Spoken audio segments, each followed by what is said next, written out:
Oke, cek apa suara saya terdengar dengan jelas? Ya, Dengar, jelas Kak. sekali. Oke, baik. Karena waktunya kita sudah melewati 7 menit, jadi kita mulai saja sambil menunggu teman-teman yang lain pada masuk. Saya buka. Assalamualaikum warahmatullahi wabarakatuh. Selamat datang dan selamat siang kepada para narasumber, para dosen Universitas Trilogi, dan kepada para webinar sekalian. Puji syukur kita panjatkan kepada Tuhan Yang Maha Esa, karena atas karunia-Nya sehingga kita semua berkumpul pada hari ini untuk mengikuti acara webinar. Dan saya berharap kita semua selalu dalam keadaan sehat. Baik, sebelum kita memulai acara pada hari ini, perkenalkan terlebih dahulu, nama saya Inca Clara Mituduan, mahasiswi jurusan Teknik Informatika Universitas Trilogi, yang akan memandu jalannya acara kita pada hari ini. Baik, acara ini merupakan webinar yang diselenggarakan oleh Prodi Teknik Informatika Universitas Trilogi dalam rangkaian IT Pre-University Program dengan topik Tren Perkembangan Artificial Intelligence dan IoT. Dengan menghadirkan 3 narasumber yang tentu saja sudah ahli di bidangnya masing-masing.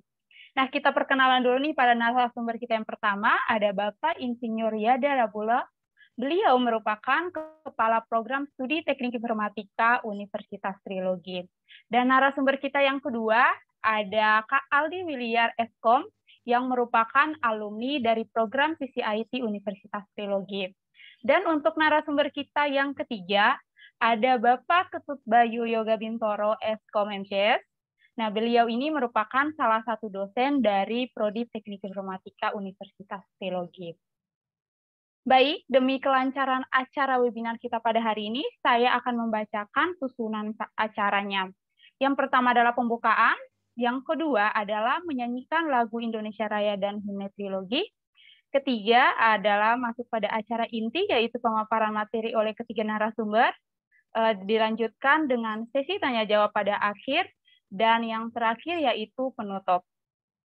Baik, langsung saja kita masuk pada agenda berikutnya, yaitu menyanyikan lagu Indonesia Raya, dilanjutkan dengan himne Trilogi. Diharapkan kepada semua peserta untuk duduk dengan posisi tegap dan mematikan mikrofonnya. Baik, silakan operator untuk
Kami sumbangkan cita dan karya teknososiopreneur kolaborasi kemandirian menjadi nyata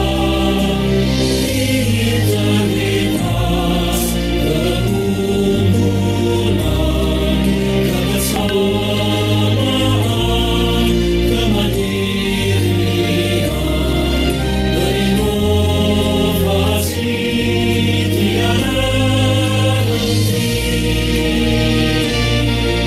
abdi masyarakat membangun negeri berdasar Pancasila Universitas Trilogi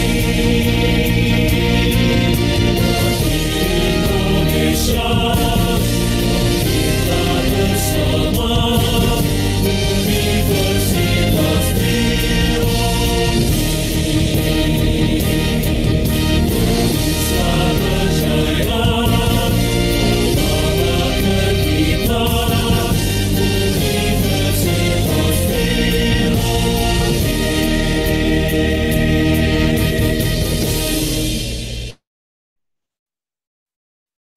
Baik, terima kasih. Sebelum masuk pada pemaparan materi, yaitu saya akan mengingatkan kembali kepada teman-teman sekalian, selama pemaparan materi nanti berlangsung, untuk teman-teman yang memiliki pertanyaan bisa langsung untuk menuliskan di kolom chat Zoom dengan format nama underscore pertanyaan untuk narasumber 1, 2, atau 3, dan silakan untuk menulis pertanyaannya. Baik, kita langsung masuk saja untuk pemaparan materi yang pertama, yaitu membahas tentang informasi, konversi, dan perkuliahan di Teknik Informatika Universitas Trilogi yang akan dibawa langsung oleh Kaprodi Teknik Informatika Universitas Trilogi, Bapak Insinyur Yada Rabulo. Baik, langsung saja saya mengundang Bapak Yada Rabulo untuk menyampaikan materinya. Halo, Pak.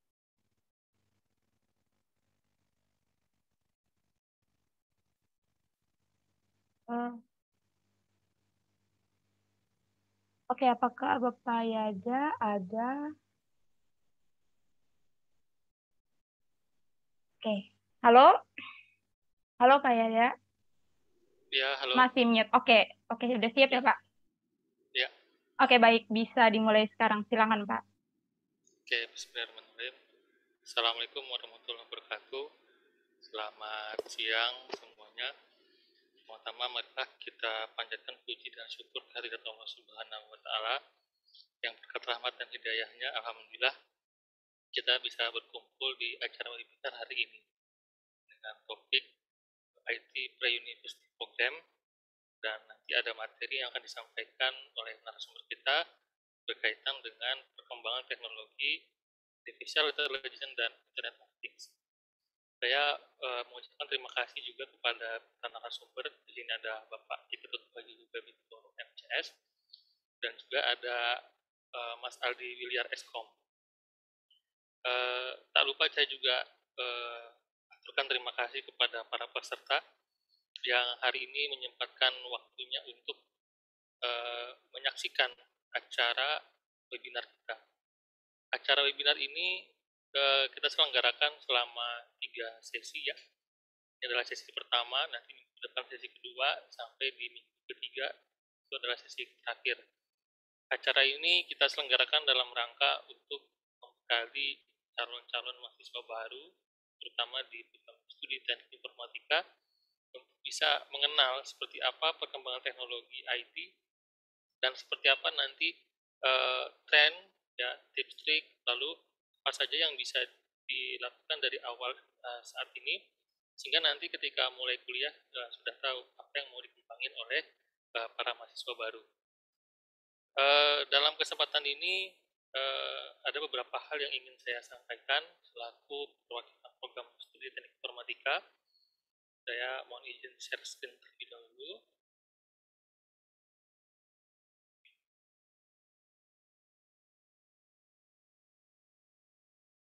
Ya. Sebagai informasi, program studi Teknik Informatika saat ini mengikuti rangkaian dari kegiatan Merdeka Belajar Kampus Merdeka yang digagas oleh Kemendikbuddikti. Alhamdulillah dari total 25 mahasiswa yang diterima, itu terdapat 12 mahasiswa program studi Teknik Informatika. Jadi di sini jelas sekali kita sebagai program studi sangat diunggulkan dengan hadirnya program Merdeka Belajar Kampus Merdeka. Karena menurut Kemendikbuddikti ya, ke depan mahasiswa itu tidak hanya belajar di dalam kampus, tetapi juga memiliki kesempatan untuk mengarungi seperti apa dunia industri. Bahkan juga bisa mengetahui seperti apa perkembangan teknologi di setiap industri. Nah, alhamdulillah sekali kita menjadi satu-satunya program studi di Universitas Teknologi yang mahasiswanya banyak terima di dalam program MBKM ini. Nah, siapa saja itu? Di antaranya ada angkatan 2017, ya, angkatan 2018, ya. Jadi memang kita dedikasikan untuk anak-anak yang sudah mau lulus, dengan tujuan nanti ketika lulus mereka sudah punya pengalaman yang mumpuni ya. Dan alhamdulillah mahasiswa kita keterima di mitra-mitra yang bukan mitra ecek-ecek ya. Di sini keterima di berbagai macam mitra yang cukup ternama ya, seperti Greens Academy, Agate ya. Agate ini adalah salah satu perusahaan game developer terbesar di Indonesia. Bahkan perusahaan ini sekarang sedang mengerjakan beberapa proyek bersama Bandai ya. Jadi kalau teman-teman yang pernah bermain PlayStation, Nintendo ya, itu banyak game-game yang diproduksi oleh Bandai. Dan salah satu pengembangnya adalah dari Indonesia yang dibawa oleh PT Agate Internasional. Kemudian juga mahasiswa kita mendapat kesempatan untuk mendapatkan pembelajaran dari mitra-mitra lain ya, seperti dari Microsoft ya, kemudian juga ada dari Skillful. Nah, memang program MBKM ini memungkinkan mahasiswa kita untuk bisa mengeksplorasi kemampuannya di luar dari keahliannya. Kita lihat sendiri di sini banyak mahasiswa kita yang masuk ke dalam mitra-mitra yang mungkin core bisnisnya bukan IT gitu ya. Ada yang core bisnisnya adalah desain gitu ya. Ada yang core bisnisnya adalah perusahaan company secara umum gitu ya. Nah, itu memang menunjukkan bahwa ternyata ke depan ya lulusan-lulusan IT itu sangat dibutuhkan di berbagai macam sektor gitu. Nah, selain itu saya juga ingin menginformasikan bahwasannya saat ini program studi Teknik Informatika meluncurkan beasiswa khusus untuk alumni CCIT FDUI. Jadi buat teman-teman yang di peserta webinar ini dari CCIT FDUI, bersyukurlah saat ini kita membuka 4 beasiswa buat kalian. Yang pertama ada beasiswa asisten prodi TI. Jadi kita ketahui bahwasannya program studi TI ini menjadi program studi yang paling sibuk ya dari seluruh program studi yang ada di Trilogi. Terbukti bahwasannya di tahun 2020 kita berhasil menyelenggarakan lebih dari 20 webinar. Nah, di mana kalau dirata-ratakan ya, itu terdiri dari setiap bulan kita bisa menyelenggarakan lebih dari 2 webinar. Nah, ini menjadi salah satu bukti ya bahwasannya kita memiliki banyak sekali kegiatan-kegiatan ya di tingkat prodi. Nah, maka dari itu nanti kita membutuhkan banyak asisten ya. Dan ini kita akan memberikan uang saku ya atau honor yang bentuknya nanti seperti beasiswa gitu ya. Sehingga nanti teman-teman bisa gunakan baik untuk pembayaran kuliah ataupun untuk uang saku. Nah, kemudian ada beasiswa asisten riset prodi TI ya. Kita ketahui juga bahwa mulai tahun ini ya, program studi TI mendapatkan amanah yaitu berupa pendanaan riset dari Kemendikbuddikti ya, untuk bidang Internet of Things. Besarannya cukup lumayan ya. Kalau di total selama 3 tahun ke depan itu kita menerima sebesar 535 juta rupiah. Dan ini tentunya kita akan melibatkan banyak mahasiswa untuk bekerja sama bersama dosen mengerjakan beberapa riset yang berkaitan dengan Internet of Things. Apa itu Internet of Things? Nah, nanti ya di webinar ini akan disinggung oleh salah satu narasumber kita, yaitu Pak Ketut Bayu. Nah, kemudian ada beasiswa penyaluran kerja. Ya, alhamdulillah juga program studi TI dari tahun lalu sampai tahun ini eh, menjalin kerjasama dengan mitra-mitra industri. Ya, salah satunya adalah mitra industri yang memiliki peran untuk menyalurkan tenaga kerja. Ya, nah ini kita sempat kehabisan talenta ya. Jadi alumni sampai tahun 2021 ini ya yang sudah kita luluskan itu ternyata masih kurang gitu ya. Banyak mitra-mitra kita meminta talenta-talenta dari kita, tapi kita sudah kehabisan stok gitu ya. Nah ini kita akhirnya mencoba untuk jadikan sebagai sebuah program beasiswa dengan tujuan nanti lulusan dari sisi IT bisa kita salurkan begitu. Nah, tentunya untuk penyalurannya itu tidak secara langsung ya. Jadi nanti mahasiswa kita minta kuliah dulu. Ya, selama 3 bulan di awal kita akan membuat persiapan-persiapan terkait portofolionya, terkait kurikulum kita-nya, terkait dengan kemampuannya, gitu ya. Dan juga terkait juga bagaimana membawakan diri ketika nanti berkarir. Nah, harapannya nanti setelah 3 bulan, teman-teman ini dapat kita salurkan ke mitra-mitra yang sudah bekerja sama dengan kita. Nah, kemudian untuk gajinya ya itu sangat tentatif karena teman-teman ini belum lulus S1, maka nanti range gajinya itu ada di rentang UMR.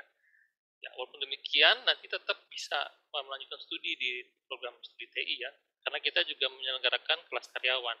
Sehingga nanti teman-teman yang keterima kerja kita bisa switch ke dalam kelas karyawan dan itu mudah ya, tidak sulit. Nah, kemudian yang keempat adalah beasiswa prestasi. Ini adalah beasiswa yang diberikan untuk teman-teman yang memiliki prestasi, baik di bidang non-akademik ataupun akademik. Misalnya selama di kuliah di CIT pernah mendapatkan prestasi akademik, ya, silakan nanti dikirimkan ininya, bukti prestasinya, apakah itu bentuk sertifikat, piagam, atau piala. Boleh juga yang non-akademik ya, misalnya Pak, saya pernah ikut kejuaraan futsal, lalu futsal saya juara 1, ya. Tim saya juara 1. Nah, itu bolehkah?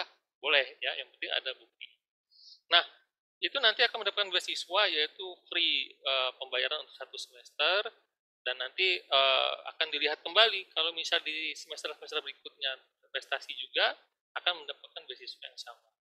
Nah, di samping keempat beasiswa ini, program studi TI juga menjadi satu-satunya program studi yang mendapatkan alokasi bantuan pembayaran semester dari pemerintah. Tercatat tahun 2020 kemarin sampai semester genap ini, mahasiswa kita 75% itu mendapatkan bantuan potongan dari biaya semester. Besarannya kurang lebih 40-50%, tergantung dari kemampuan mahasiswa tersebut. Nah, bantuan itu diberikan kepada teman-teman yang memenuhi kriteria-kriteria ya, seperti misalnya kemampuan orang tua itu gajinya masih di bawah UMR, atau misalnya terdampak COVID ya, atau misalnya memiliki beban keluarga yang tinggi gitu ya. Nah, itu juga bisa dimasukkan ke dalam yang menerima bantuan potongan pembiayaan semester. Nah, untuk teman-teman yang tertarik nanti bisa segera mendaftar, alamatnya di tinyurl.com/beasiswa 2021. Kita buka sampai tanggal 20 Agustus 2021. Nanti setelah itu kita akan lihat kuota yang kita berikan. Ya, kalau misalnya melebihi daripada kuota yang diberikan, nanti kita akan melakukan sebuah seleksi ya. Tentunya yang tidak lulus jangan berkecil hati, bukan berarti tidak mendapatkan beasiswa. Kita juga menawarkan program-program yang lain gitu ya. Kita ada program kerjasama dengan startupvisa.ai. Itu kita mendapatkan slot ya untuk mahasiswa mengikuti 2 course pelatihan secara gratis dari mereka setiap tahunnya. Selain itu juga nanti mahasiswa kita akan mendapatkan slot ke dalam komunitas Google Developer Student Club. Kebetulan di sini salah satu leadernya adalah mahasiswa kita, Mbak Ince Clara ya, yang tadi membuka acara. Nanti teman-teman yang gabung di dalam Google Student Developer Club ini akan mendapatkan berbagai macam materi, berbagai macam informasi, bahkan mendapatkan berbagai macam update teknologi yang dirilis oleh Google. Dan yang ketiga, tentunya teman-teman yang bergabung di program studi TI akan mendapat pembekalan untuk bisa mengikuti program Kampus Merdeka.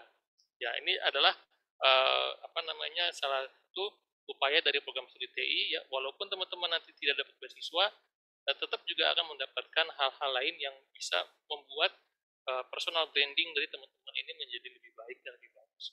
Karena kita percaya bahwasannya ketika nanti teman-teman berkarir, ya, itu yang sangat pertama kali dilihat adalah personal brandingnya. Dilihat dari kemampuan teknisnya, dilihat dari kemampuan komunikasinya, dilihat juga dari kemampuan pembawaan diri. Ya. Dan ini sangat berkaitan sekali dengan apa yang kita fasilitasi kepada mahasiswa selama dia kuliah. Jadi perkuliahan ini ya di program studi TI itu tidak hanya kuliah di dalam kelas saja, misalnya masuk kelas, kuliah, ikut tugas, ujian selesai, tidak hanya itu. Jadi kita ada banyak program, banyak kegiatan sehingga nanti mahasiswa ini berasa sebagai mahasiswa gitu ya. Karena bedanya siswa dengan mahasiswa adalah ketika menjadi mahasiswa maka mahasiswa itu punya hak ya untuk mengembangkan dirinya ya di luar dari bidang keahlian dan juga mendapatkan hak untuk menyiapkan dirinya untuk bisa berkarir gitu ya. Nanti juga bisa diceritakan dari salah satu lulusan kita, di sini ada Mas Aldi Wilyar, bagaimana setelah lulus itu bisa dengan cepat mendapatkan pekerjaan gitu ya, tanpa menunggu waktu yang lama.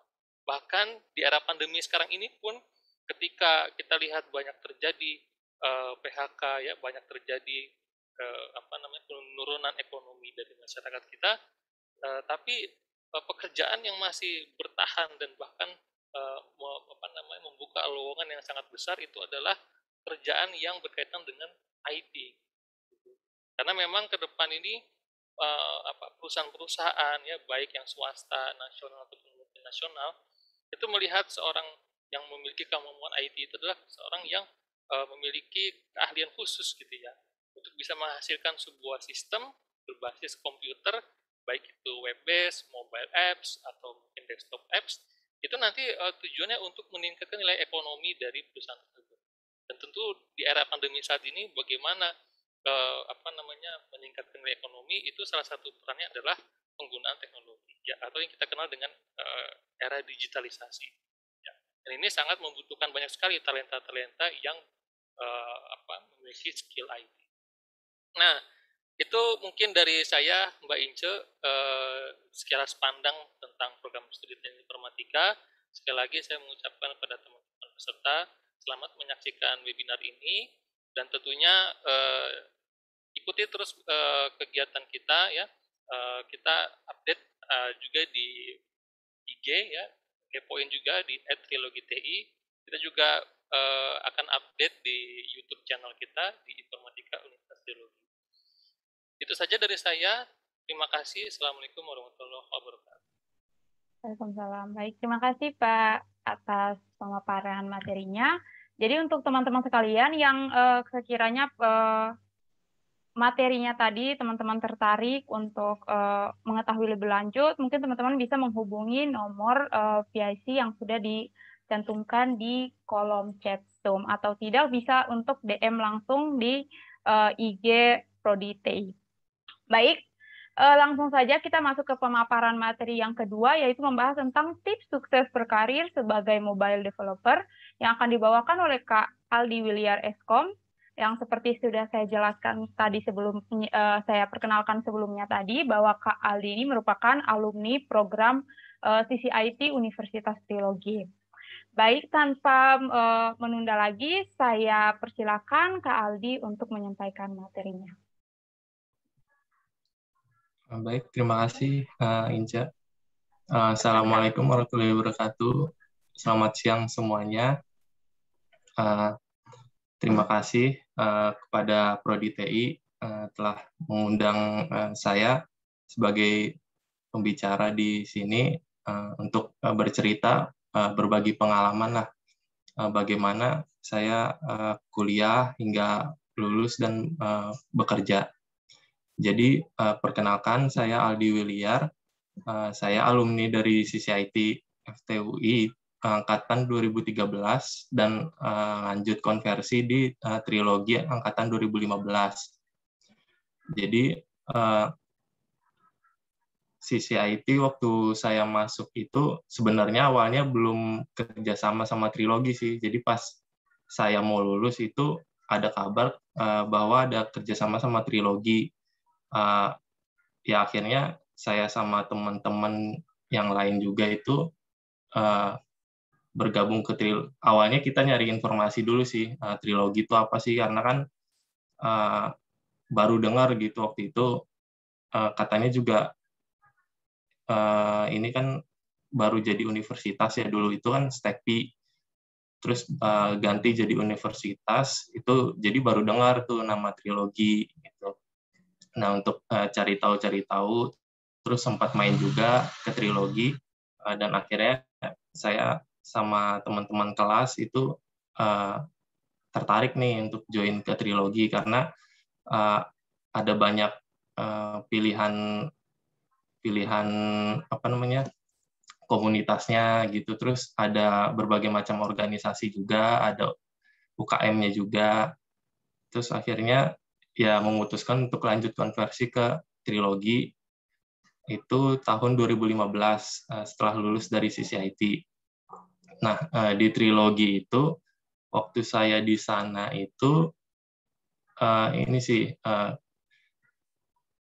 saya join ke komunitas. Jadi di trilogi itu ada komunitas 3 waktu itu, waktu pas angkatan saya ya, waktu angkatan saya itu 2015 itu ada 3, ada robotik, terus ada game sama augmented reality. Waktu itu saya gabung atau join ke ini robotik. Kebetulan di sini robotik itu pembimbingnya ada Pak Bayu yang nanti jadi pembicara juga untuk AI-nya. Di situ waktu itu ya lumayan sih dapat ilmunya juga di situ. Terus di TI ini juga ada ininya apa namanya, program asisten dosen seperti yang tadi Pak Yada bilang. Kebetulan saya juga waktu itu ikut tes untuk asisten dosen, dan alhamdulillah keterima 2 kali. Yang pertama untuk asisten dosennya Pak Sylvester Dian Handi Permana, dan yang kedua itu asisten dosennya Pak Yada. Dan ya lumayan sih uang sakunya juga buat jajan ini itu lumayan gede juga sih untuk kantong mahasiswa. Terus di trilogi juga kita bisa bisa ikut UKM, unit kegiatan mahasiswa. Di sana ada banyak pilihan, ada futsal, ada badminton, dan lain-lain. Ada paduan suara juga. Nah, kebetulan saya waktu itu ikut di badminton sih pernah. Cuma ya nggak terlalu aktif di awal-awal doang, karena saya aktif juga di organisasi MPM-DPM-nya, itu organisasi Majelis Permusyawaratan Mahasiswa dan Dewan Perwakilan Mahasiswa, itu legislatifnya kampus lah istilahnya. Kalau BEM itu kan eksekutifnya kan. Nah, kalau ini legislatifnya, itu bisa juga yang dari alumni CCIT itu bisa join juga ke situ. Dan di situ juga lumayan sih saya dapat rekan-rekan dari luar trilogi juga, karena kan di legislatif itu kan ada aliansi seluruh Indonesianya itu. Nah, di situ ya kita kadang nyusun ya inilah kajian-kajian gitu, kumpul, sempat gitu sih ya, lumayan lah pengalaman di situ gitu. Terus kemudian di trilogi juga program TI itu ada PKL-nya. Ada PKL-nya itu waktu itu saya kebetulan dapat di lembaga antariksa dan penerbangan Indonesia atau di LAPAN. sebagai Android developer. Di situ saya nggak sendiri sih, yang situ saya berempat, berempat dengan rekan saya, dan di sana ya ini sih lumayan juga dapat ilmunya, disuruh membuat aplikasi. Aplikasinya itu kalau nggak salah ini sih menentukan lokasi ikan tuh paling banyak di mana gitu melalui citra satelitnya mereka. Cuma itu datanya bukan data real gitu, data backupnya mereka lah gitu. Karena kan ya kami hanya magang di situ, jadi nggak dapat ininya lah, nggak dapat aksesnya. Jadi hanya diberikan data mentahnya aja. Terus di situ lumayan sih 3 bulan. Iya 3 bulan di situ ya lumayan kepake juga itu buat dunia kerja, karena di dunia kerja itu ya untuk awal-awal ya mungkin kalau yang masih nol pengalaman itu agak susah sih. Ya nggak susah banget, cuma ya itu membantulah program PKL itu gitu. Nah setelah itu terakhir skripsi. Nah untuk skripsi ini saya kebetulan pembimbingnya ada di sini juga, Pak Handi dan Pak Yada pembimbingnya. Dengan waktu itu saya ngambil tema itu steganografi kalau nggak salah. Steganografi, dan alhamdulillah lancar sih skripsinya gitu. Terus untuk selanjutnya mungkin masuk ke dunia kerja ya. Setelah lulus terus saya nyoba apply nih. Pertama bingung nih saya, karena kan nggak tahu, masih awam lah gitu untuk dunia kerja. Jadi saya coba apply di semua bidang gitu, mau web, mau database, mau mobile gitu kan. Saya coba-coba, ternyata waktu dipanggil untuk interview itu ada tesnya. Nah saya bingung tuh, karena kan ya jujur aja keahlian saya di bidang database atau web gitu kan masih kurang. Sebenarnya waktu itu tertarik ke mobile sih, ke Android khususnya awal-awal.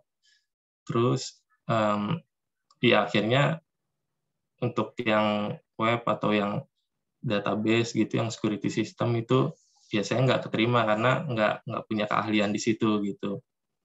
Nah akhirnya ya udah tahu gitu ya udah saya akhirnya selanjutnya nyoba-nyoba nih apply buat Android, apply terus ya akhirnya dapat sih alhamdulillah. Waktu itu kebetulan saya udah pernah pindah kantor, jadi kantor pertama saya itu salah satu fintech lah di payment salah satu fintech payment gateway di Indonesia itu sebagai Android developer. Ya lumayan sih kerjaannya di situ, tiap hari ada task gitu.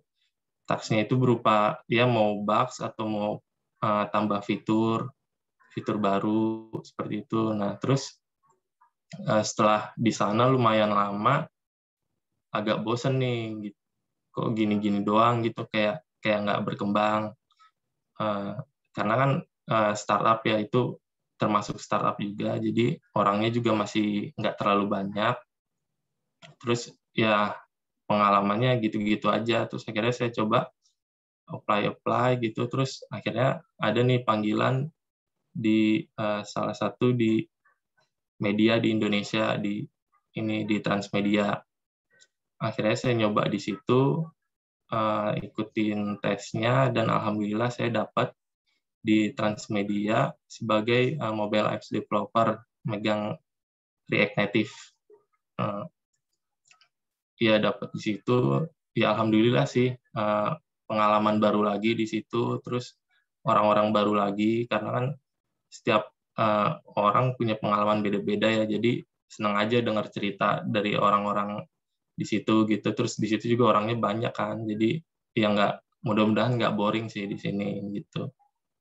Terus ya tipsnya sih buat teman-teman yang mau lulus atau yang mau coba cari kerja, coba ini dulu sih, kira-kira skill kalian tuh di mana gitu. Ini kalau berdasarkan dari pengalaman saya ya, cuma kan pengalaman orang beda-beda. Cuma ini kalau dari saya, coba cari gali dulu potensinya di mana gitu, minatnya di mana. Karena kalau apa namanya dunia kerja tuh rata-rata tuh fokusnya satu sih. Kalau misalnya kayak saya nih, kayak saya di mobile, ya udah di kantor itu ya kerjanya mobile aja gitu, mobile apps gitu. Cuma ya ada beberapa yang ini sih yang palu gada gitu, yang palu mau gua ada yang kayak gitu. Jadi semua harus bisa. Ada juga yang kayak gitu, cuma rata-rata ini sih fokus satu gitu. Jadi ya pelajarin, misalnya minatnya di web, ya dalemin itu web.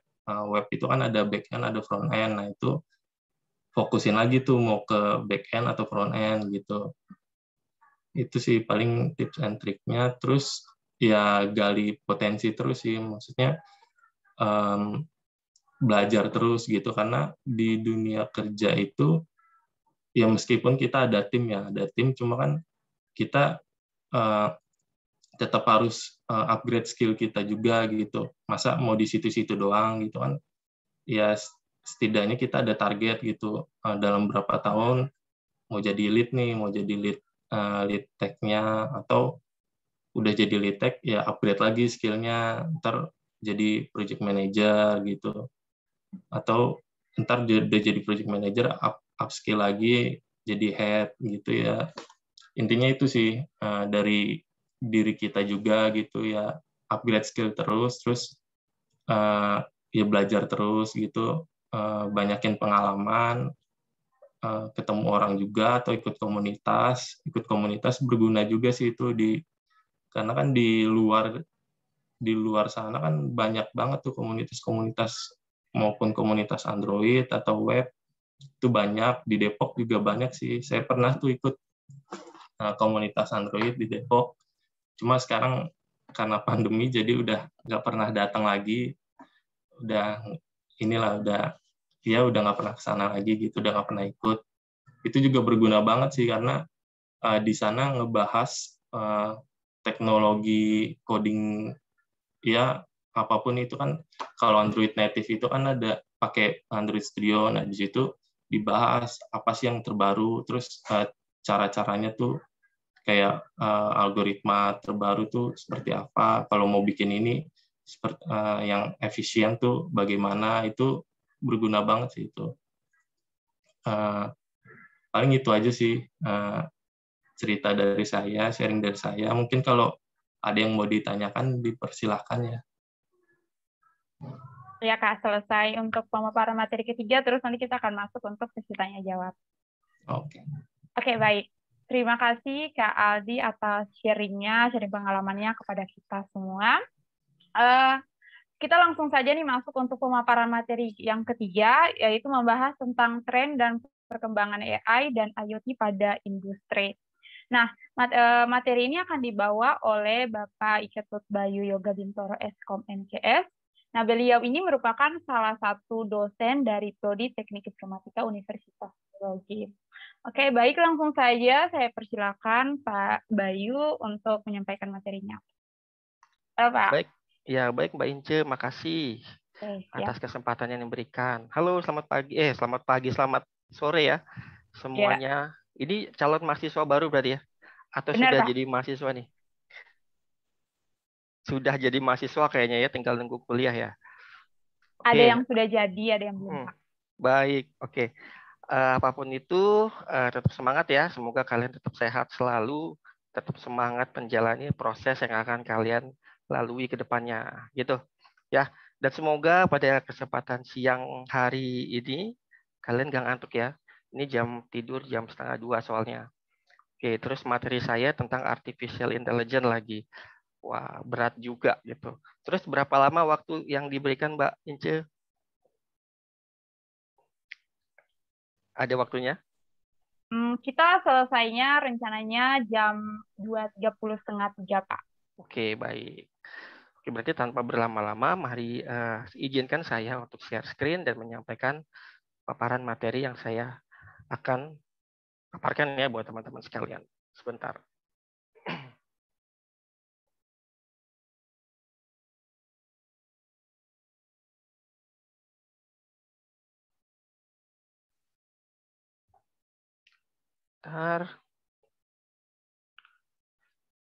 Baik, materi kita pada siang hari ini yaitu adalah tentang subset keilmuan kecerdasan buatan dalam atau pada ilmu komputer. Ya, tapi sebelum kita melangkah lebih jauh, sebenarnya ternyata saya melihat ya beberapa mahasiswa yang akan kuliah di ilmu komputer atau yang mau berminat di bidang ilmu komputer ternyata tuh masih ada agak rancu ya. Ilmu komputer itu apa? Apa bedanya sama teknik informatika, sistem informasi dan lain sebagainya, sistem komputer gitu ya. Nah, jadi kalau kita lihat dari rumpun ilmunya, ilmu komputer itu core-nya. Jadi core atau inti dari keilmuan yang berkaitan atau membahas tentang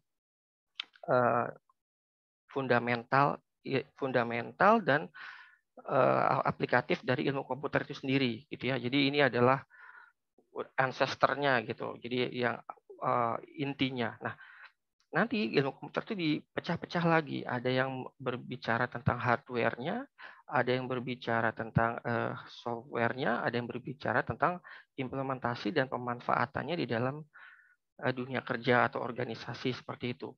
Ya. Nah, ternyata ke depannya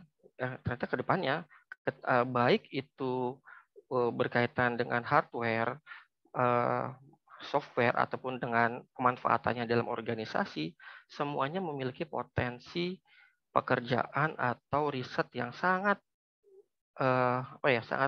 sangat luas sekali gitu ya. Sehingga mungkin nanti bagi teman-teman yang sudah fokus untuk belajar ilmu komputer bisa mengambil salah satu cabang ilmu yang benar-benar teman sukai gitu ya.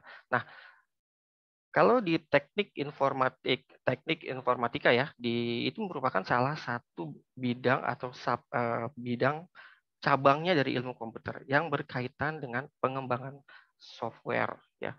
Nanti pengembangan software itu bisa beraneka ragam aplikasinya. Nah, untuk mengembangkan sebuah software ya, dibutuhkan banyak sekali kemampuan teknis, kemampuan analisis, bahkan juga kemampuan bisnisnya seperti itu ya. Nah, saya siang ini menjelaskan tentang salah satu subset keilmuan yang ada di dalam teknik informatika, yaitu adalah tentang kecerdasan buatan atau AI gitu ya, atau artificial intelligence kalau mungkin teman-teman sering mendengarnya mungkin dari 3 tahun belakangan ini kecerdasan buatan itu sering kali kita mendengar dan kedepannya akan merubah sangat banyak sekali bidang pekerjaan gitu. Contohnya saja misalnya sekarang paling gampang itu tol, gateway sekarang nggak ada yang pakai orang lagi, nggak ada petugasnya. Mungkin dalam 5-10 tahun lagi supir truk, supir angkot mobilnya udah jalan sendiri. Nah, gitu. Nah, ini akan merubah banyak hal sehingga ilmu kecerdasan buatan ini dalam 5-10 tahun ke belakang itu mulai booming gitu ya. Nah, nanti juga dikaitkan dengan adanya sub bidang lain yaitu namanya Internet of Things. Di mana Internet of Things ini juga merupakan bagian penting dari populernya si subset keilmuan yang namanya kecerdasan buatan ini. Itu ya. Nah, saya buat ini seringkas mungkin. Jadi mungkin ada sekitar berapa nih? 6 ya, mungkin ada 8 slide gitu. Ya, ada 8 slide kira-kira. Jadi saya buat sangat compact dan nggak mungkin saya menjelaskan AI secara utuh, makanya mungkin dalam beberapa menit ke depan teman-teman bisa fokus mempersiapkan pertanyaan atau membuat catatan-catatan yang memang diperlukan gitu. Siang ini kita akan ngomongin tentang kecerdasan buatan. Apa itu AI? Kemudian latar belakang perkembangannya. Nah, latar belakang perkembangannya ini nanti mungkin akan saya lihat dari sisi saya sendiri ya.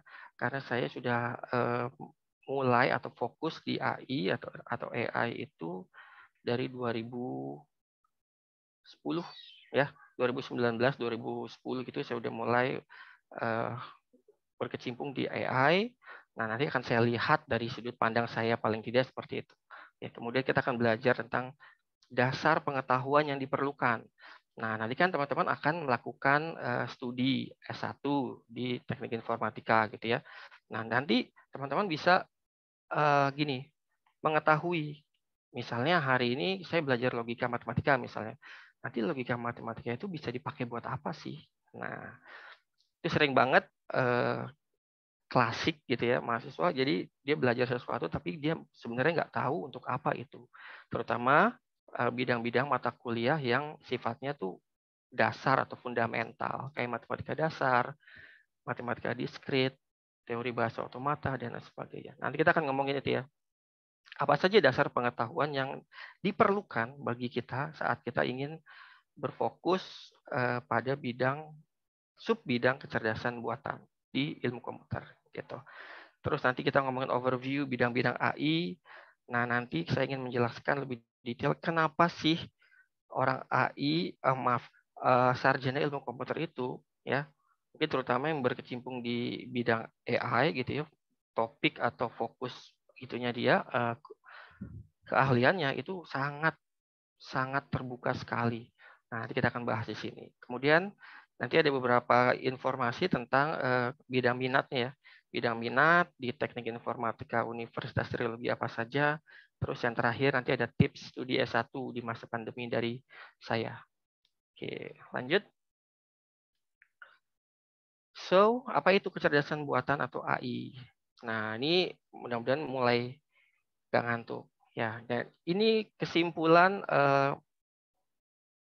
bisa dibilang saya mencoba mengkalkulasikan, berpikir sendiri, mensintesis sendiri dengan menggunakan bahasa dari saya sendiri. Oke, jadi menurut saya gitu ya, kecerdasan buatan itu adalah sebuah model simulasi kecerdasan natural yang menjadi dasar bagi sebuah mesin untuk memecahkan masalah. Ya, di situ saya petik dua, kecerdasan dan natural. Jadi kecerdasan yang memang apa ya maksudnya? Dia terinspirasi dari makhluk hidup yang memiliki level kecerdasan tertentu. Ya, kecerdasan itu kemudian dia buat model matematikanya, oke. Kemudian dari model matematika itu dia implementasikan dalam bentuk kode program dan difokuskan untuk menyelesaikan suatu permasalahan. Gitu. Jadi ada kecerdasan yang di embedded, yang ditempelkan gitu ya pada program yang kita buat sehingga program itu lebih cerdas untuk menyelesaikan suatu kasus atau permasalahan gitu. Nah, poin kedua, kecerdasan yang dimiliki makhluk itu semua makhluk hidup itu memiliki kecerdasan ya, tapi bukan hanya monopoli manusia saja ya. Jadi bukan monopoli kemampuan berpikir manusia. Jadi yang cerdas itu bukan hanya manusia. Oke. Contohnya yang di luar dari kecerdasan yang bisa menginspirasi pembuatan software itu misalnya adalah perilaku. Jadi perilaku hewan juga bisa disebut kecerdasan. Oke. Contohnya kalau dalam jaringan, dalam routing gitu ada namanya algoritma semut gitu ya.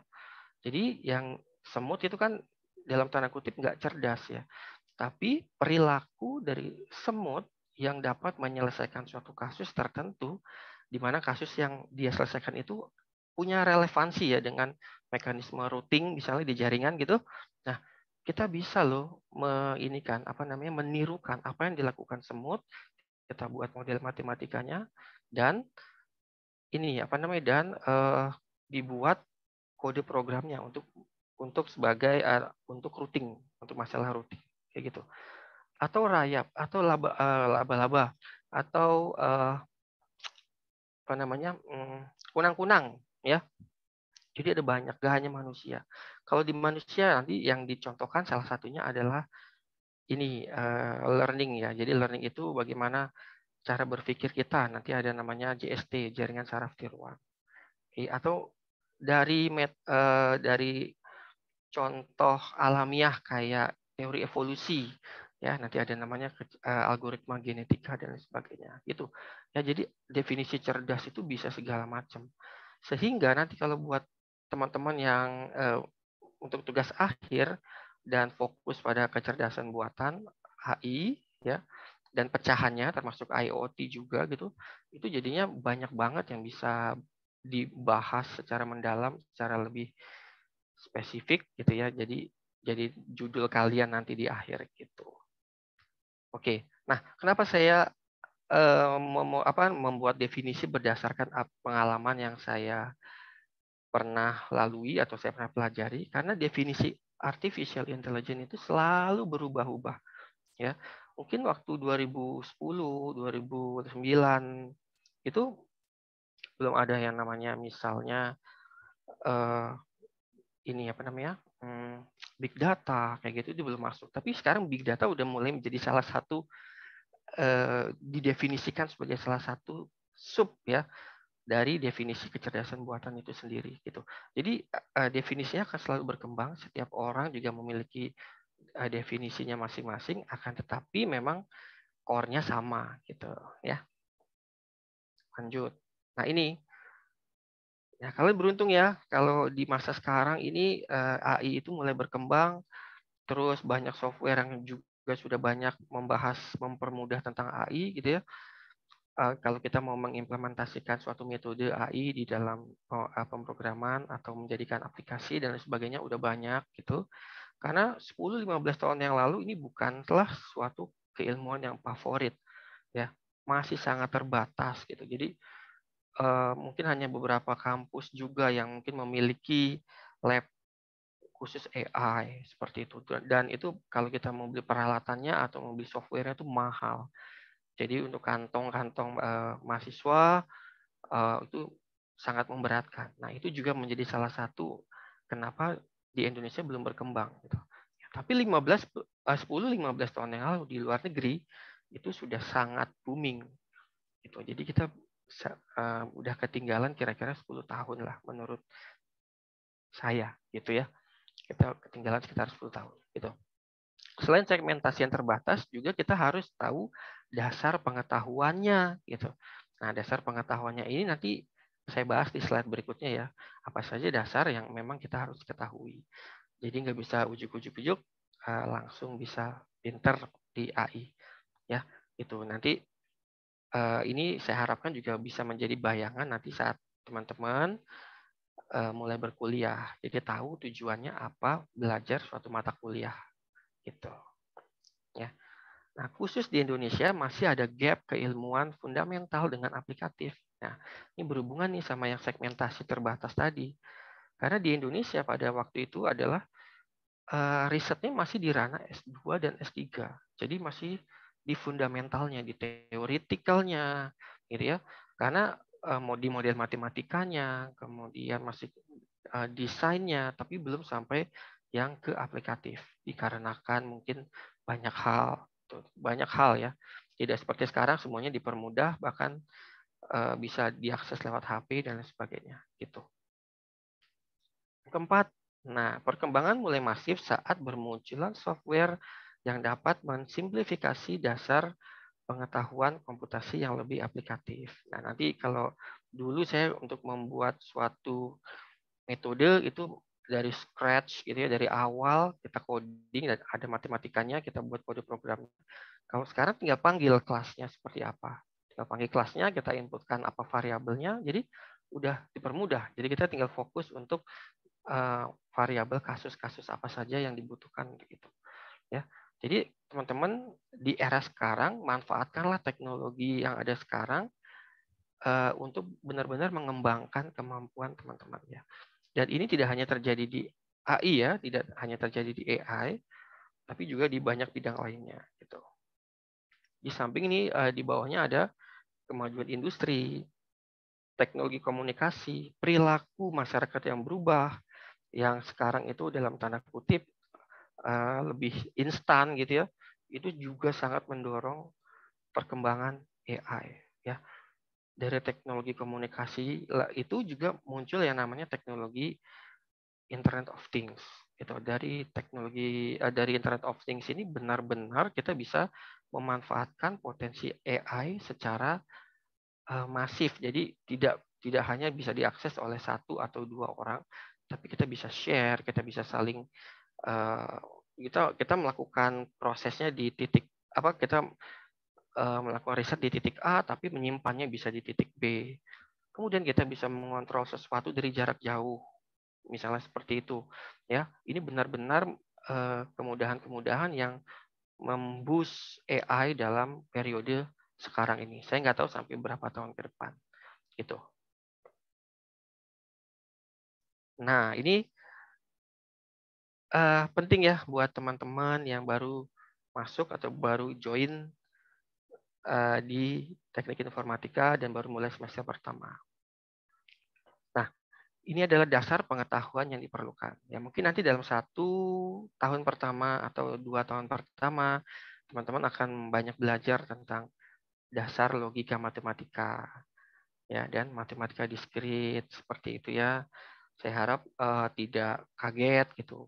Ya, karena dulu saya sebenarnya masuk ilmu komputer biar nggak ketemu matematika gitu ya. Waktu saya S1. Ternyata baru semester pertama ketemu logika matematika dan matematika diskrit gitu. Ya kan, tetapi ternyata tidak sesulit yang kita bayangkan ya. Asalkan kita bisa fokus mengerjakan dalam dan nggak nunda-nunda, itu intinya seperti itu. Nanti kita akan baru kita bisa tahu di mana sih fungsinya dasar logika matematika dan matematika diskrit ini gitu. Kedua itu adalah representasi pengetahuan dan permodelan matematika. Ya, jadi dasar logika matematika, matematika diskrit itu nanti sebenarnya ujung-ujungnya untuk memodelkan sesuatu dalam bentuk simbol. Nah, simbol itu biasanya matematika. Ya. Nah, sesuatu itu yang dimodelkan bisa saja bentuknya itu pengetahuan. Ya, bisa saja bentuknya ilmu pengetahuan. Contohnya pengetahuan itu gini. Misalnya naik mobil, jika mobil di depan berhenti, kita harus injak rem. Nah, itu pengetahuan sebenarnya.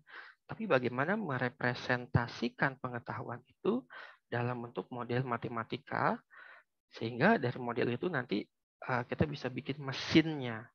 Mesinnya yang bisa membuat pengereman otomatis kendaraan. Seperti itu misalnya. Itu ya, itu contohnya. Lalu, yang ketiga itu adalah kemampuan brainstorming, desain, dan teknis pemrograman. Oke, nah jadi kalian bisa pintar kode pemrograman, tetapi kalian tidak bisa melakukan kurang memiliki kemampuan di bidang how to design the software, ya itu juga jadinya berat sebelah. Oke, nah kadang untuk mendesain suatu perangkat lunak kita butuh melakukan namanya brainstorming ini. Jadi bagaimana apa saja yang dibutuhkan, bagaimana karakteristiknya, apa tujuannya, apa masalahnya. Itu kemampuan-kemampuan brainstorming yang nantinya menjadi bekal yang baik, bekal atau dasar untuk mendesain perangkat lunak, dan terakhir nanti bisa mempermudah dalam teknis pemrogramannya. Gitu ya. Nah, jadi kalau saya note di bawahnya, inilah alasan 2 poin teratas diajarkan pada awal studi. Karena dasar subset bidang karena menjadi dasar subset bidang keilmuan lain yang lebih luas ya. Nah, jadi tadi kan kita ngomongin matematika. Ternyata matematika ini bisa juga nanti dipakai untuk AI. Bisa juga dipakai nanti berkaitan dengan IoT. Bisa juga berkaitan dengan gaming. Bisa juga berkaitan dengan teknologi augmented reality. Gitu ya. Nah, jadi saran saya, tips dari saya itu sebenarnya di 1 atau 2 tahun pertama kuasai, master it gitu ya, dasar logika matematika dan matematika diskrit. Gitu. Lanjut. Nah, ini adalah overview. Jadi saya mau mengkaitkan tadi dasar-dasar pengetahuan yang sudah saya jelaskan sebelumnya dengan apa kaitannya dengan AI dan apa kaitannya dengan aspek pengembangan karir. Teman-teman sekalian, nanti kan teman-teman pengen lulus jadi S1. Nah, kalau kita berkecimpung di bidang AI atau fokus di bidang AI dan turunannya gitu ya, termasuk IoT misalnya. Nah, itu kira-kira apa saja aspek pengembangan karirnya seperti itu. Nah, tadi saya jelaskan di awal memang teknik informatika itu merupakan salah satu subset dari ilmu komputer gitu ya. Nah, teman-teman ini sekarang berada pada subset teknik informatika yang nantinya kita akan belajar tentang ilmu komputer, tapi tidak seluruh aspek ilmu komputernya, ya. Seperti misalnya hardware yang lebih mendalam ya, kayak misalnya motherboard dan sebagainya itu tidak difokuskan secara mendalam, gitu. Sehingga ini akan mempengaruhi dasar kemampuan yang harus dimiliki, gitu. Tadi saya sudah jelaskan ada dasar logika matematika, ada dasar pemrograman, ada dasar analisis desain perangkat lunak, dan kemudian ada komunikasi dan jaringan. Gitu. Nah, keempat dasar ini itu diajarkan di Teknik Informatika Universitas Trilogi. Itu sudah disusun dalam kurikulumnya. Gitu ya. Jadi ini sudah disusun dan sudah sesuai standar nasional. Gitu. Nah, dasar ini adalah untuk memperkuat pengetahuan kita tentang bidang artificial intelligence. Oke. Nah, jadi kalau kita hebat di AI bukan berarti kita tidak hanya hebat di situ dan tidak bisa yang lain gitu. Karena AI sendiri itu bisa hebat, bisa bagus, bisa bermanfaat bagi banyak orang karena dia selalu ada subsetnya, ada irisan dengan bidang yang lain. Salah satu bidangnya adalah Internet of Things ini. Ya. Jadi Internet of Things ini kan sebenarnya bagian dari komunikasi dan jaringan sebenarnya. Ya, di situ bisa jadi dengan teknologi AI ini kita bisa banyak mentransfer pengetahuan untuk banyak orang di secara remote gitu ya. Misalnya kita bisa mengontrol sebuah mesin untuk melakukan penyiraman tanaman dari jarak jauh misalnya. Kita bisa mengukur misalnya buka tutupnya jendela tergantung dari situasi mataharinya. Kita bisa mengarahkan solar panel kita fokus untuk agar selalu mengarah pada matahari. Seperti itu.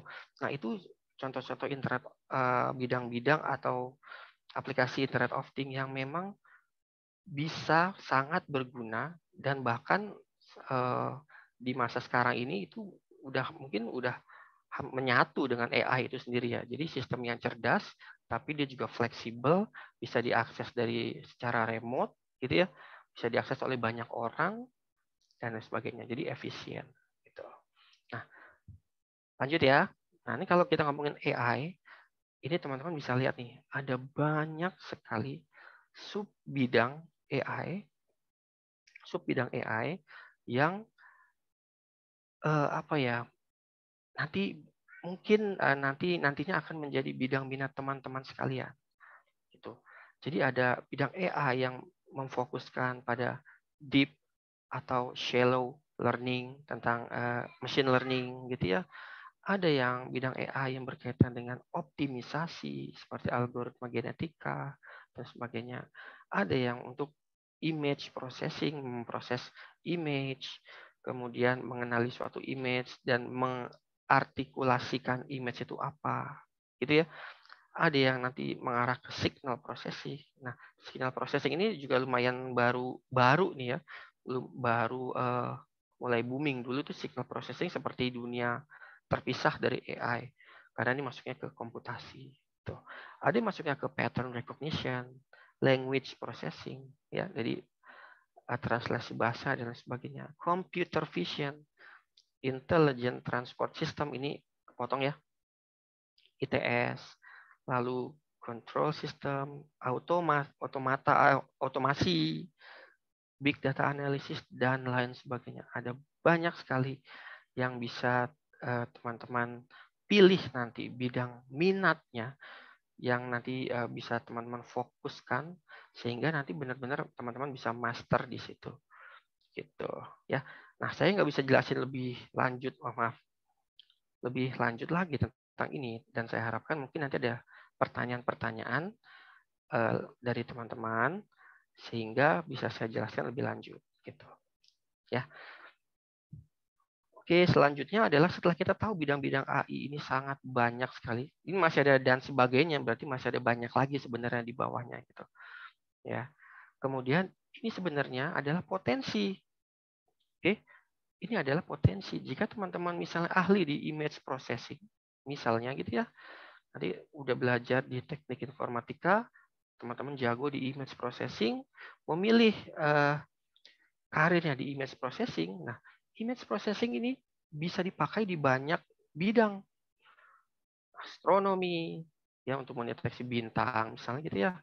Atau misalnya di healthcare, ya, social media, finance, transportation, agriculture, robotics untuk mengenali objek mungkin pada robotnya, edukasi dan lain sebagainya. Ya.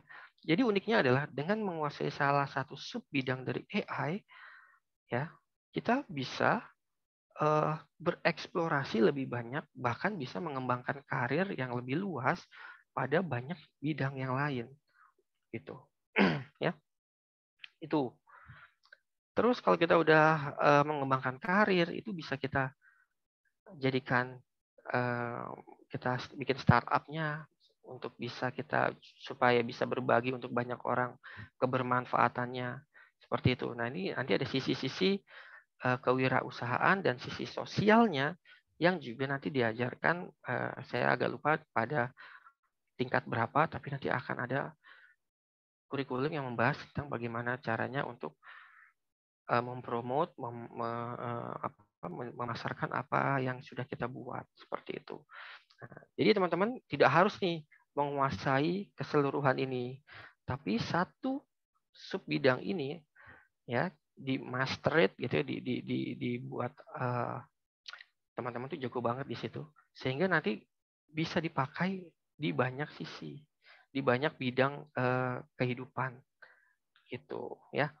Nah, kalau saya sendiri sekarang ini sedang fokus di ITS, di Intelligent Transport System, yaitu berkaitan dengan mobil otonom.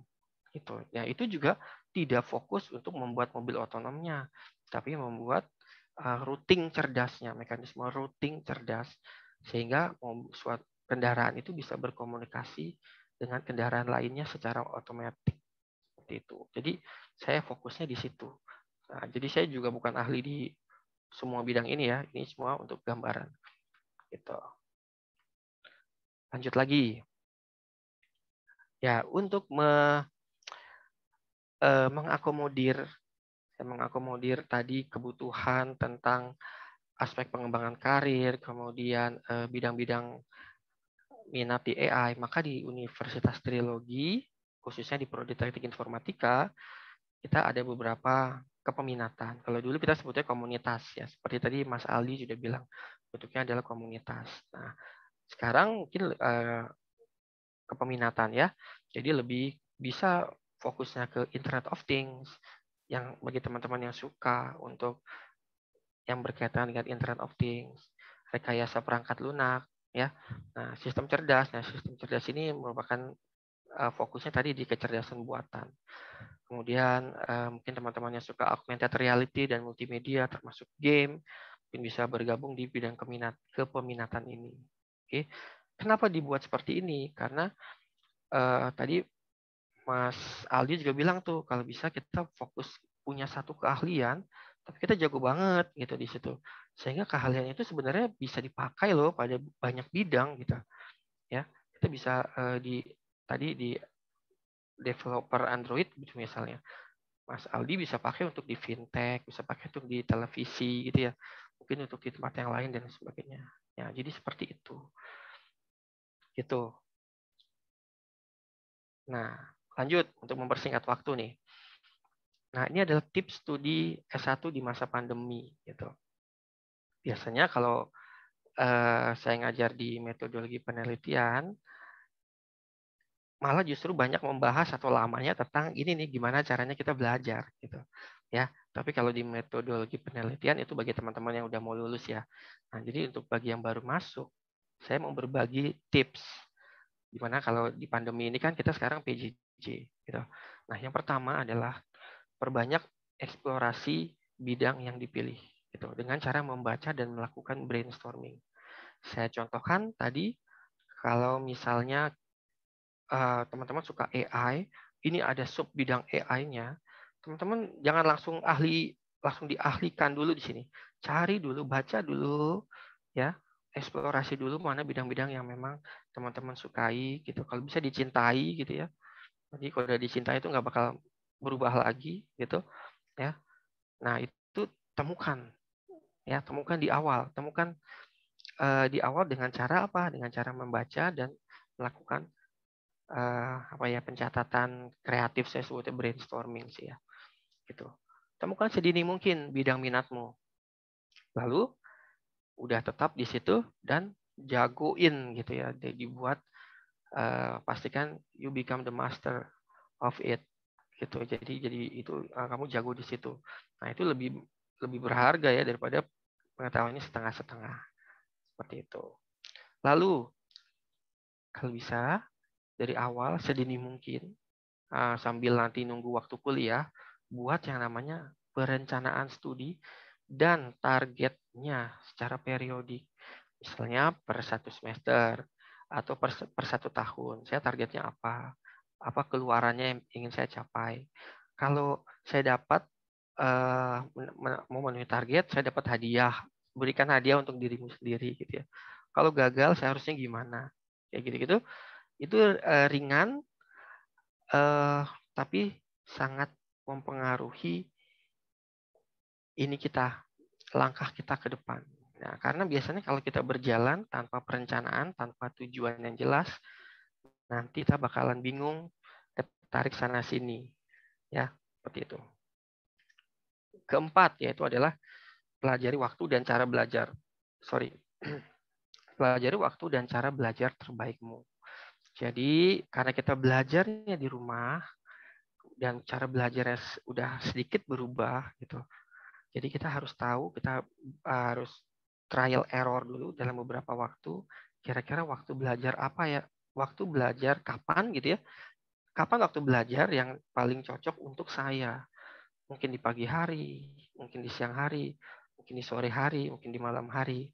Ya, di mana dalam waktu belajar yang paling optimal itu kita bisa fokus 100% dan tidak terganggu oleh yang lain. Itu, temukan itu sangat penting.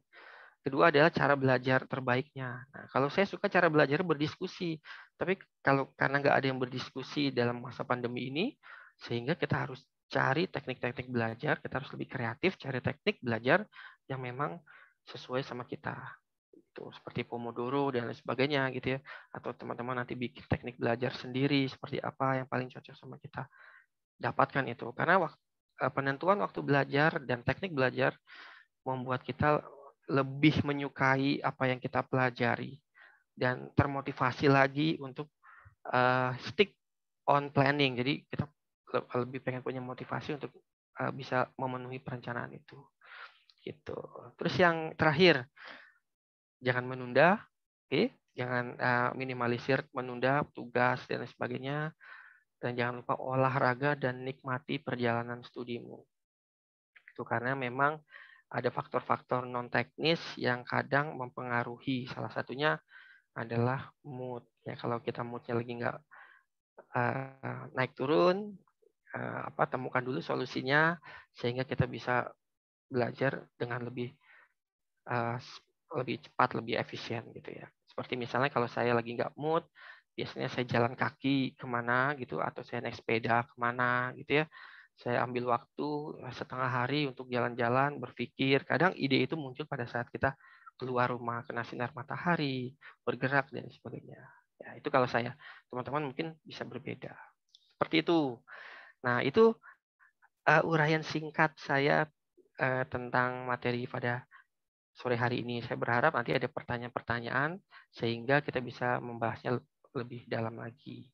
Seperti itu ya. Saya kembalikan ke Mbak Ince.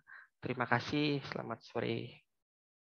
Selamat sore Pak. Terima kasih Pak Bayu atas pemaparan materinya.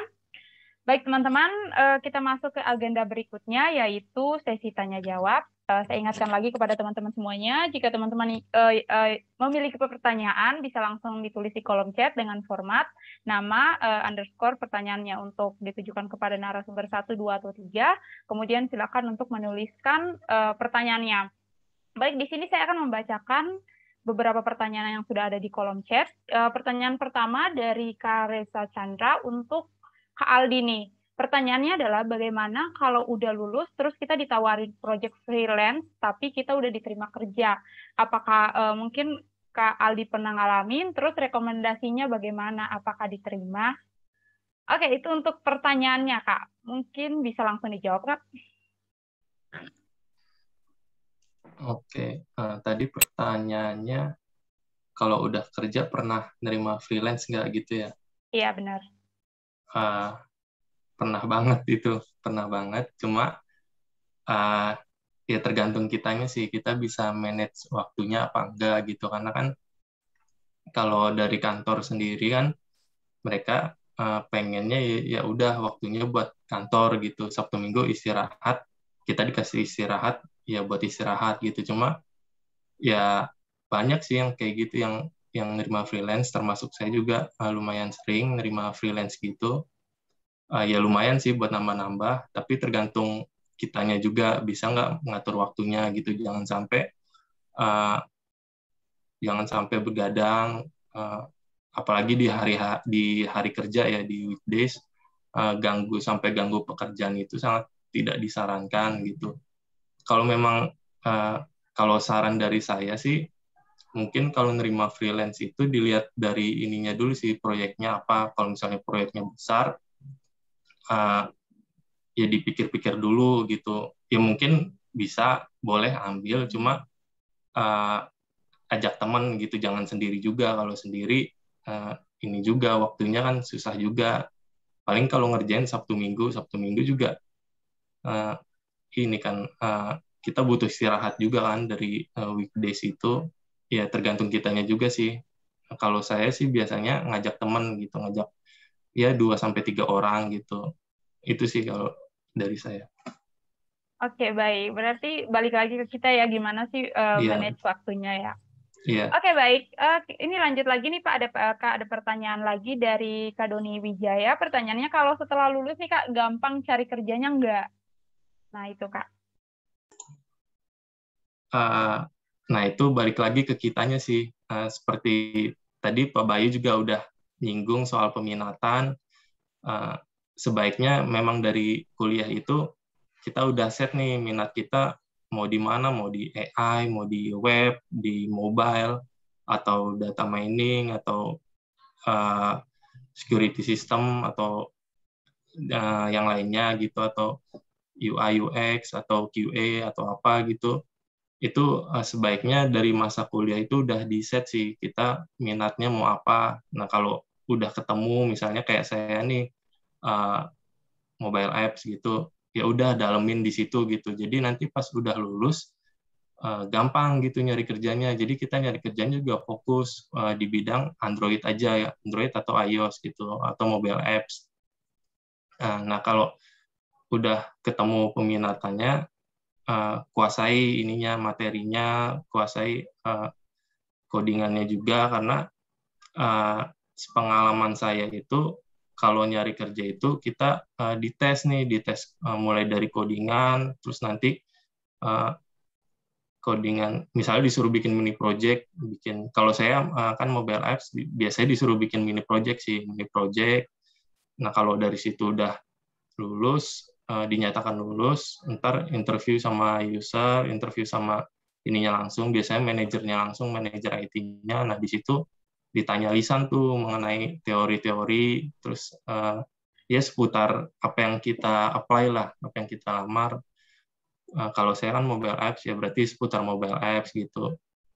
Saran dari saya sih itu, untuk kalau mau gampang cari kerja sih, pertama peminatannya apa dulu, terus kedua kuasai kalau udah ketemu minatnya apa, itu sih.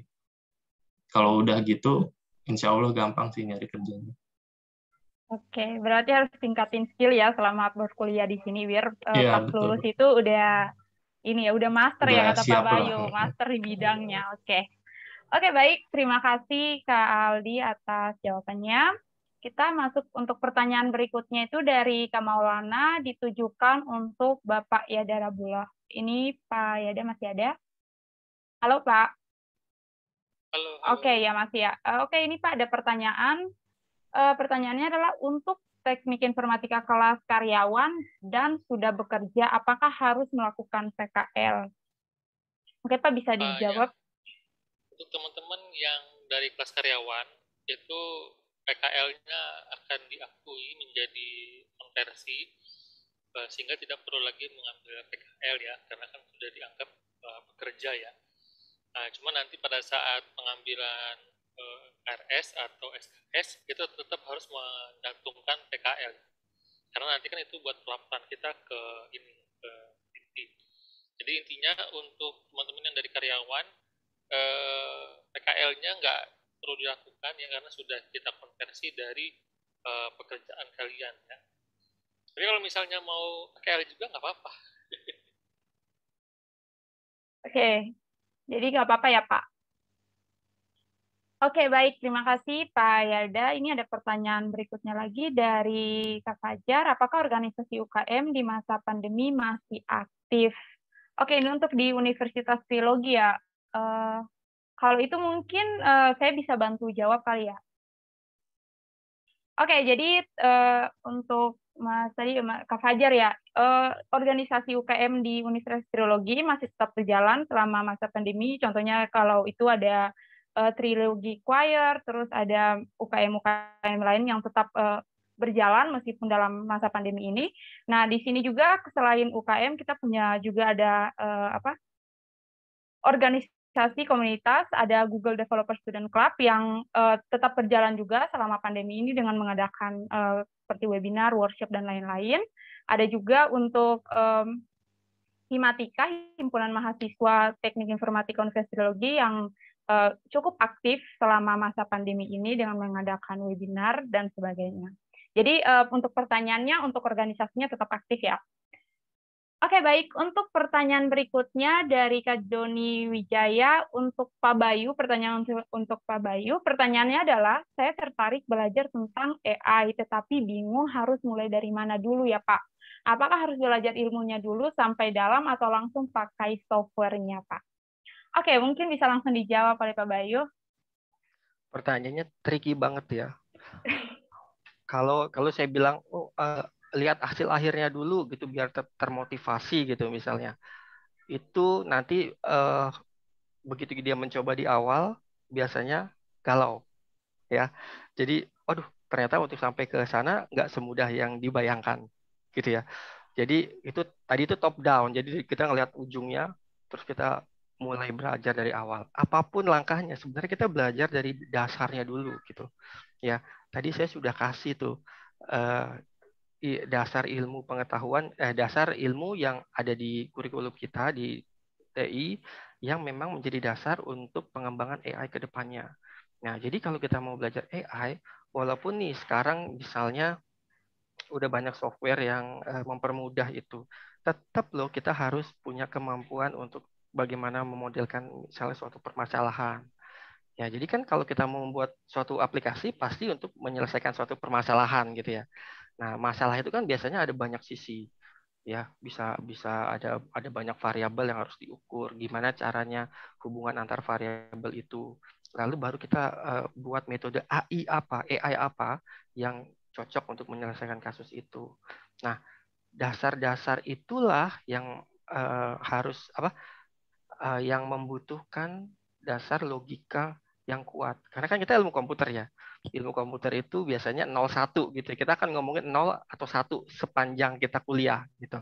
Nah, jadi dasar logika informatika, kemudian dasar matematika diskrit untuk membuat model matematika dari suatu permasalahan, kemudian kemampuan kita melakukan brainstorming atau menuliskan ide yang ada di kepala kita dalam bentuk simbol-simbol kreatif seperti itu.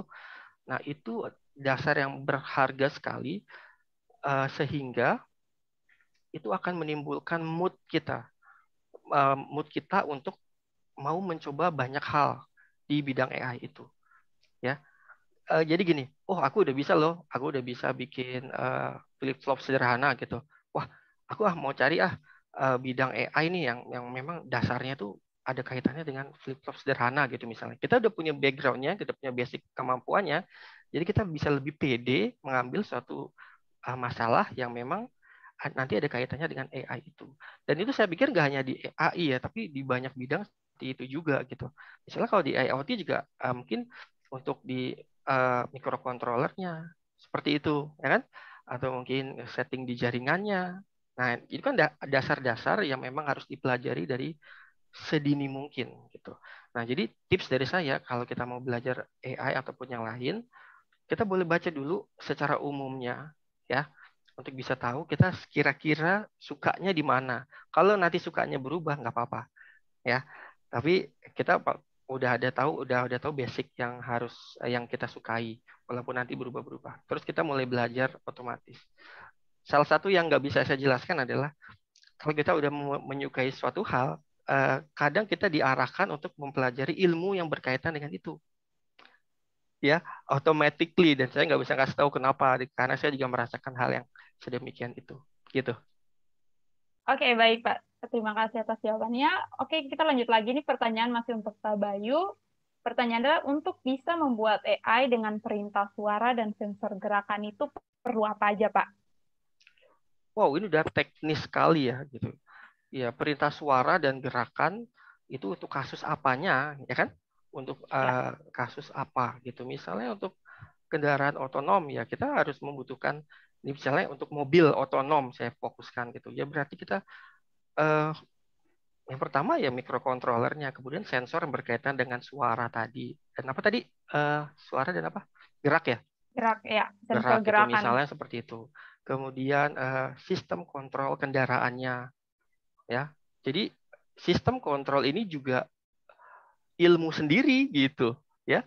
Jadi nggak mutlak di AI, tapi dia masuk ke ilmu kontrol. Nah, jadi kasusnya yang dibutuhkan itu sangat tergantung dari bidang atau masalah yang mau diselesaikan. Ya, tadi saya contohkan pakai mobil otonom ya. Jadi semua yang berkaitan dengan aspek mobil otonom. Tapi kalau kasusnya misalnya untuk precision farming gitu, misalnya untuk eh, apa namanya menyerap tanaman otomatis, itu akan beda sekali itunya. Apa namanya fitur-fitur atau bidang ilmu yang harus dipelajari akan sangat beda sekali. Gitu. Walaupun menggunakan sensor yang sama gitu. Oke? Itu sih. Nah, oh ya, satu lagi. Nanti kita akan banyak diskusi mengenai hal itu ya pada saat nanti kita kuliah gitu. Nah, pertanyaan-pertanyaan kritis itu penting sambil kita berjalan pada saat kuliah, sambil kita melihat apa ilmu pengetahuan kalian kan setiap minggu tuh bertambah gitu ya.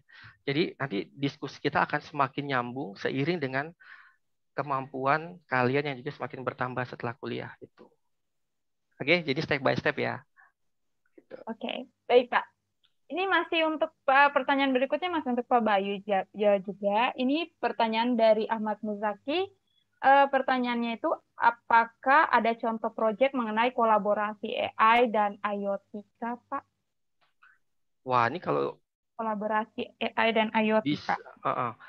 Pak Ayat Darabula mungkin punya contoh yang lebih spesifik yang sudah diaplikasikan gitu ya untuk IoT. Gimana Pak? Pak Ayat Darabula ada? Ya, masih. Contohnya banyak ya. Kalau misalnya di IoT sendiri itu, kebetulan saya fokus risetnya di IoT juga. Itu kita pernah ngembangin satu sistem untuk rekomendasi sebuah tanaman yang cocok dari suatu lahan. Ya. Nah, tentunya kondisi lahan itu kita bisa ukur dengan sensor-sensor. Ya. Misalnya kan sensor kelembapan tanah, terus kemudian sensor-sensor yang berkaitan dengan cuaca seperti kecepatan angin, ya, suhu, tekanan udara, gitu, intensitas hujan. Nah, nanti data-data yang sudah dikumpulkan oleh sensor tersebut disimpan ke dalam sebuah database dan data tersebut diolah untuk dihasilkan sebuah rekomendasi. Nah, bagaimana pengolahannya itu? Tentu itu menggunakan rule atau aturan-aturan yang sudah menjadi standar digunakan oleh para petani. Kita nggak bisa membuat rule-nya, kita tentu harus merujuk ke ahli pertanian ya, untuk mengetahui rule-rule tersebut nanti daftar tanaman yang bisa direkomendasikan apa saja. Nah, nanti itu yang akan dikeluarkan dari sistem. Nah, proses dari artificial intelligence-nya adalah ketika data tersebut diolah. Data tersebut diolah, gunakan rule, itu menghasilkan sebuah rekomendasi. Nah, algoritmanya banyak ya, ada algoritma KNN, bisa juga algoritma CNN gitu ya. Tergantung nanti kuantitas dari kata dan terus. Itu salah satu contoh ya. Banyak sekali contoh-contoh kolaborasi IoT dengan AI ya. Apalagi kita lihat kondisi pandemi sekarang ya, banyak juga penelitian yang mengembangkan alat-alat berbasis elektronika, itu kemudian pengaturannya atau kontrolnya dilakukan berdasarkan. Ya, untuk bisa mengetahui lebih lanjut seperti apa pendalamannya, gitu ya, seperti apa ya kolaborasi riset antara AI dan NFT. Nah, masuklah kuliah di Trilogi. Nanti belajar sama para dosen kita, gitu ya. Nanti juga kita akan buat berbagai macam project yang tentunya bukan hanya dalam satu ilmuwan yang sudah diataskan. Begitu, Pak Inci. Oke, baik Pak. Terima kasih atas jawabannya. Oke, kita lanjut lagi ya Pak. Untuk pertanyaan berikutnya dari Muhammad Nurul Mustafa. Pertanyaan ini ditujukan untuk Pak Bayu. Pertanyaannya adalah bagaimana ya Pak keterkaitannya AI dan IoT dan juga apa perbedaan IoT dan AI? Mungkin bisa langsung jawab Pak. Ya, baik, tadi udah sekilas tuh ya dijabarkan ya, bahwa AI-nya itu digunakan pada umumnya ya, digunakan untuk memproses data-data atau yang diterima dari sensor-sensor, gitu ya. Nah, pemrosesan itu kan tentunya ada apa yang diinput, apa yang diproses, apa yang jadi ada outputnya. Nah, prosesnya inilah yang menggunakan metode AI-nya. Oke, inputnya diambil dari sensor-sensor ini itu bisa dianggap merupakan bagian dari IoT. Nah, nanti hasilnya ini kan udah ada input, proses, output ya. Nanti outputnya bisa kita simpan mungkin untuk melakukan suatu hal prediksi di masa yang akan datang misalnya, atau kita simpan pada node yang terpisah dari tempat kita sekarang gitu misalnya. Jadi bisa bermanfaat bagi untuk wilayah yang mungkin jaraknya 1000 km dari kita. Nah, bisa numpang tuh. Kita hanya memprosesnya di sini, tapi manfaatnya bisa dilihat untuk jarak yang lebih jauh. Seperti itu. Misalnya itu contoh banget sederhananya. Ya. Contohnya karena saya fokus di mobil otonom gitu ya. Kalau di mobil otonom contohnya gini, kalau misalnya mobil teman-teman udah keren, udah yang semua sistemnya sudah online. Nah, teman-teman parkir di rumah, tiba-tiba ada kebakaran gitu. Ya, di rumah teman-teman, mudah-mudahan sih enggak, ini contoh ya. Nah, bisa tuh dia membuka sendiri gerbangnya, mundurin sendiri mobilnya, menjauhkan dari sumber. Nah, itu adalah contoh 3 bidang ilmu, yaitu IoT, AI, dan sistem kontrol. Sistem kontrolnya untuk mengukur sudut kemiringan mobilnya supaya nggak nyerempet pagar, ya kan? Kemudian AI-nya digunakan untuk mengukur jarak dengan kiri kanan, sehingga nanti menjadi input untuk mengukur pergerakan ininya, setirnya, seperti itu. Kapan dia harus ngerem, seberapa banyak dia harus ngerem, kan gitu ya. Atau seberapa banyak dia harus gas, jangan sampai begitu terbuka gerbangnya langsung digas sekencang-kencangnya, nabrak, kan gitu. Nah, ini contoh tuh ya. Dan IoT-nya adalah kita bisa memonitor dari jarak jauh kendaraan kita gimana kondisinya. Mungkin kita lagi di kantor, kita bisa lihat dari smartphone kita, ada kebakaran, ada alarm kebakaran, udah kita bisa mengendalikan ininya gerbang bagasi kita, garasi kita gitu ya. Terus mobilnya bisa keluar sendiri misalnya untuk itu. Nah, itu adalah contoh. Makanya AI itu nggak bisa berdiri sendiri. Kalau AI berdiri sendiri itu mungkin seperti halnya 15 tahun yang lalu gitu. Jadi kita hanya belajar tentang satu kasus tapi apa ya, nggak fleksibel gitu ya, nggak fleksibel gitu. Jadi kalau tadi kasus kendaraan terbakar tadi, kita nggak bisa tuh akses dari kantor mobil kita seperti apa. Jadi kondisinya kita harus ke rumah, kita melihat sendiri mobilnya seperti apa walaupun dia bisa berjalan sendiri gitu. Ya itu adalah contoh sederhana dari kolaborasi AI dengan IoT. Seperti itu. Di lain tadi ada sistem kontrolnya. Belum lagi ada jaringannya mungkin di situ. Belum lagi ada mobile-nya, ya, ada banyak hal. Gitu, demikian. Oke, baik Pak Bayu atas jawabannya. Oke, mungkin ini pertanyaan terakhir ya untuk Pak Bayu. Dari Kak Jasmine pertanyaannya, mau nanya selain kolaborasi AI dengan IoT, kira-kira tren 2021 saat ini di bidang AI apa aja ya Pak?